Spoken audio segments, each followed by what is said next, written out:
How to update language on Google Voice Typing on Tecno mobile phone. If you found this video helpful, please hit the like button, subscribe, and turn on the notification bell for more video like this.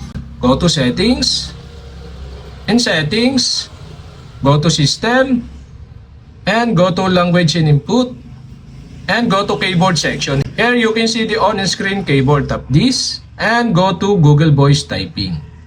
In Google Voice Typing, here you can see the offline speech section.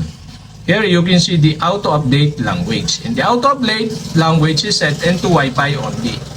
So if you want to change or set the auto-update language, tap this and you can see the pop-up. There are three options here. You can set into mobile plus Wi-Fi, or you can set into Wi-Fi only, or do not update.